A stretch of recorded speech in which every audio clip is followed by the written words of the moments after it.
Topical issues. Titanic must sink. I'm going to talk to you about my first encounter with psychic communication. Like I told you, when I had been sent away from the former town to this place, there was the witch hunt that I've talked about thing, and later there were trials to get to communicate with me in a psychic manner. The witchcraft things that I used to tell you when they are put papers and whatever could be able to relay messages just the way a phone relays messages. But it gets into your brain. So that those around you can't hear anything. But to you it's like a phone call. And there was a time I was praying and an order came. Stop praying. Loud, just the way I'm talking. Stop that. Stop praying. And I didn't respond. It was a direct command. Later, there started being those commands because you find those things, people will enter the compound and they knew how they would maneuver themselves outside the compound and would be able to communicate through that. So they are able to get to you direct. Just like on a phone call, nobody can hear. You're the only one who can hear. But there was no way I could communicate back. So one time, because when my dad was working with the railways. And he was in the telegraph department. I was amongst the first people to be taught computer programming, though he didn't teach me that. So there was an attempt to communicate to me in Morse code. I didn't know much about Morse code, but when we would go to the office, there was something that used to be tapped on an electrics, and it would puncture holes within the papers, something like that, and they could be able to decipher from those holes the messages. So something was tapped, and it came to me as ditto. And again it was tapped, and I said ditto. Then there wasn't much communication. But later, I was able to open up. Now I could be able to hit back in a vision-like manner. You don't speak, but you feel the way I'm talking to you. You are able to communicate with the forces that you're not seeing. They talk to you, you can be able to send back that message. You can be able to respond without opening your mouth. It is all being done, and it's loud. It's loud. It can be very loud. You can even scream in the mind and nobody will hear. You can shout in anger and nobody can hear. So when that started happening, there was a simulation sort of thing that started happening. You see things in the simulation phase, and you pray and counter. They hit at you and you hit at them. And my first war cry was, Titanic must sink. So I was wondering, Titanic sink, because we had watched the movie of Titanic and all that, Titanic sinking, it was not a good happening. Titanic must sink. Titanic must sink. And it went on like that simulation. I was awake the way you are. But you know, when people are saying you are now getting crazy, You don't also know if it's some craziness that is coming into you. So it proceeded as things went by, days went by, to Torah, Torah, Torah. You would imagine you are an aeroplane pilot or something like that, and you're fighting, but the things you're fighting, you can't see spiritual things. So in the process when it was happening, I realized the following things. One, we've been taught of just evil spirits, good spirits. That's what we know. But within the spirit genres, there are good and evil. There are good angels, bad angels. Good genes, bad genes. That was the most interesting part. And they were those that were fighting for the earthly life. Earth. Looks like they are spirits that belong here too. And that's why I was wondering, in Revelation they said, and the devil was thrown down. That's what is written. It came like lightning, and it was said, woe unto the people who live on the earth and in the sea. And I've been wondering, which people live in the sea? Interesting. Have you ever read that part? The people who live on the land and interesting. So there was assimilation of spiritual forces, encountering spiritual forces that don't belong. And it was sort of a combination. We don't want this to be done to our earth, to our planet. We are encountering the outside forces that way. It was a sort of simulation, like a real warfare, real serious warfare. And when that was still going on, that is when we started our saucepan, sufuria demonstration. No food, nothing, everything. It was like that, and it was chaotic. It would have resulted into bloodshed, but God is good. People were praying. Some people genuinely pray because they have faith in God, sincerely, clean. There are people who pray. This is now the real thing that you not be told. When you are told that all spiritual people, it depends on what spiritual side. The others who are okay in the spirit, but on the opposite camp. But you interacting with them on the same level, moving in the same direction, and they are doing it for the other side. The Judas, Jesus story. I'm with you. And there is the word that is coined in the psychic part, the evil part.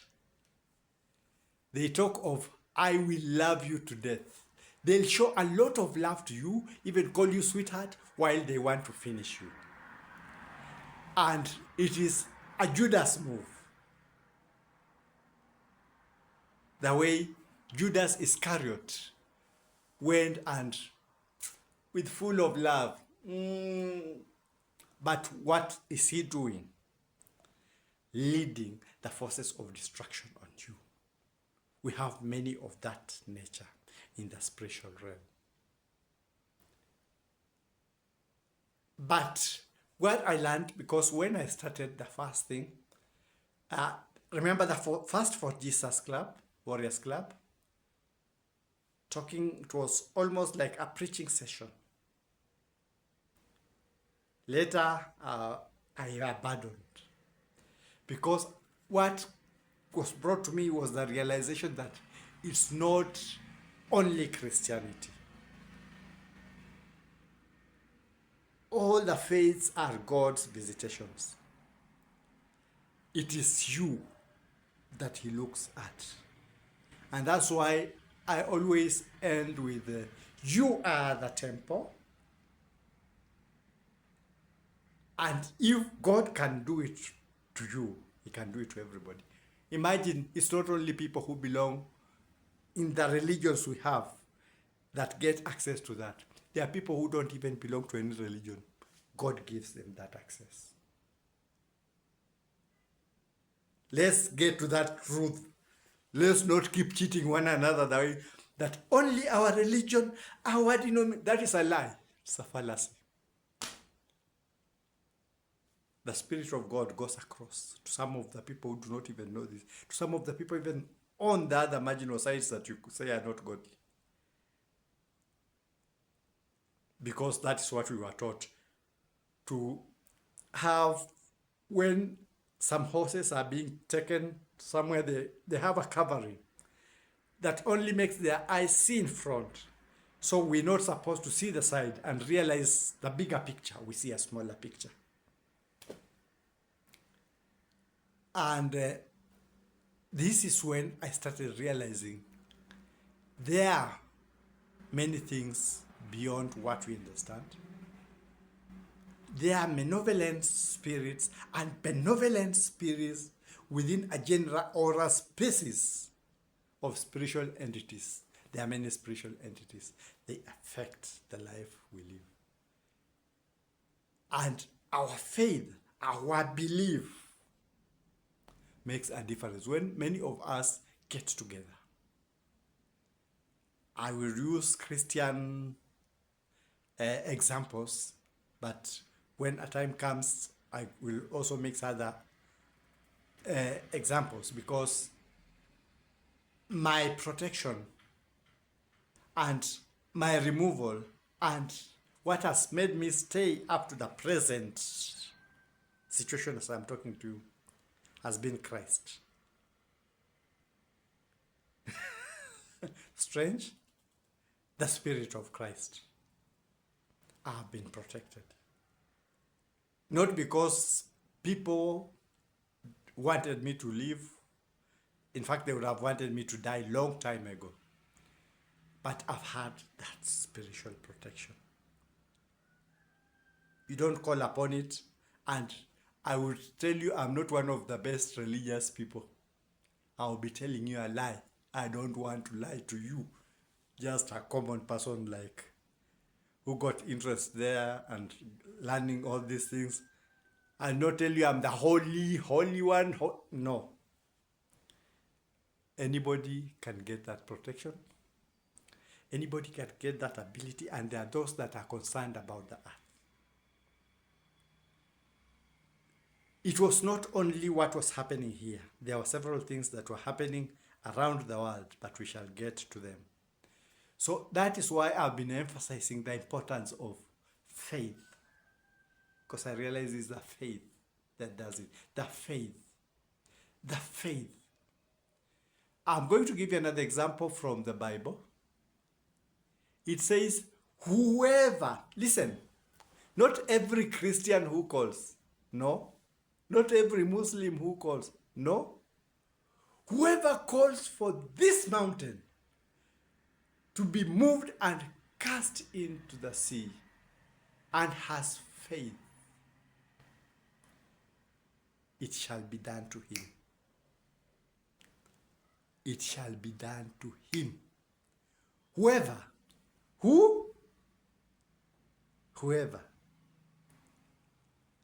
So whoever may be a Christian, maybe a Muslim, maybe a Hindu, maybe somebody who does not belong to all those, but has faith in God, has belief in God, and he calls in faith, it shall be done to him. So that's where I started this thing of a call in faith. Do not be cheated, because that's what you have been cheated. That only Christians are going to heaven, only Muslims are going to heaven, only... That is what has been put there to divide us. A covering. The way the horses have those black things put by the side when they are drawing a cart or a chariot, so they can't be able to see the sides, they only see the front. That is what has been put in our religions, in our beliefs, in our races. That this man is superior to that man. That man, no, those are blinds that have been put there by the side. They blind you from the side. So you only have a narrow view of what is happening in the world. There is spiritual warfare going on, even now. But your belief, your faith will overcome. Not mine. Mine is for me. Yours is for you. Our combined faith.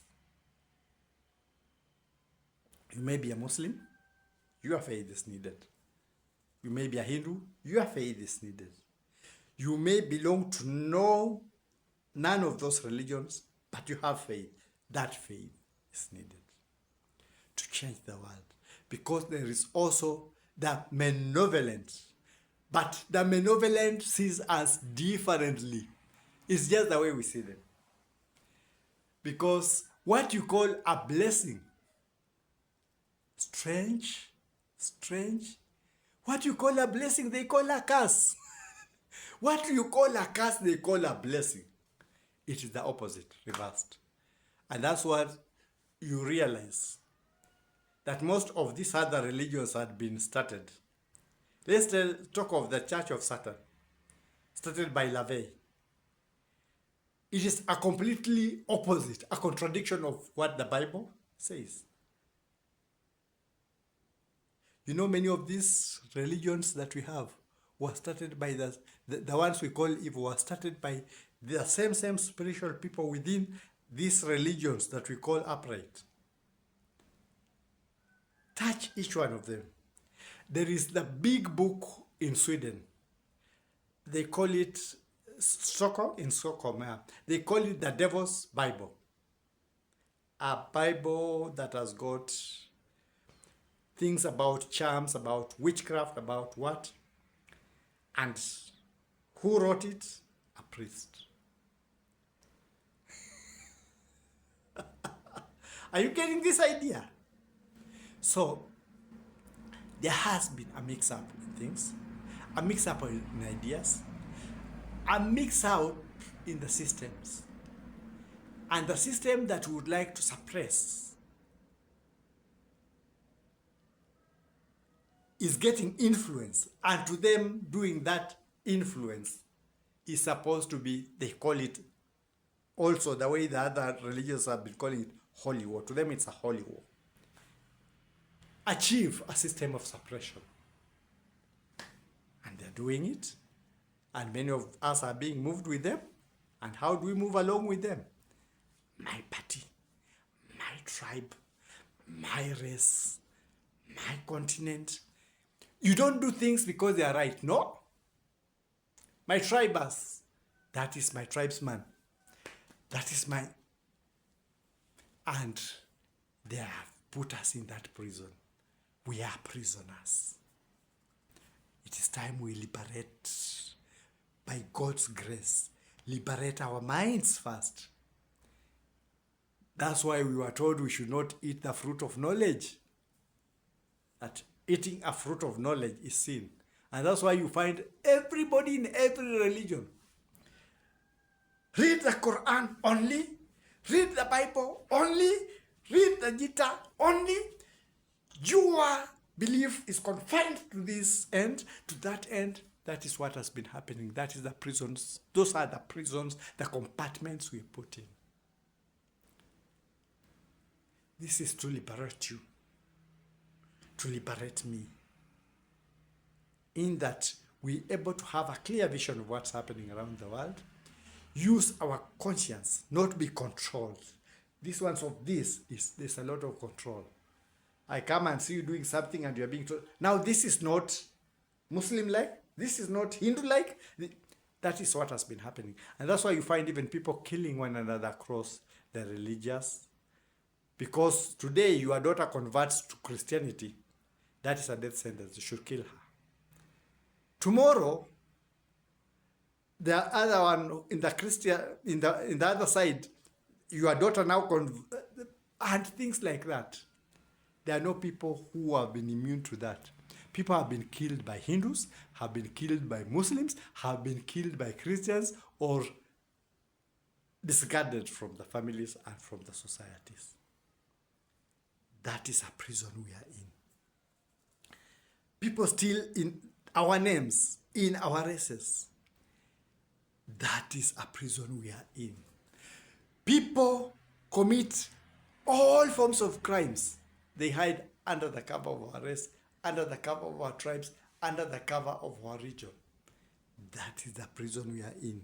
People steal from you and still want to protect them because they belong to your party.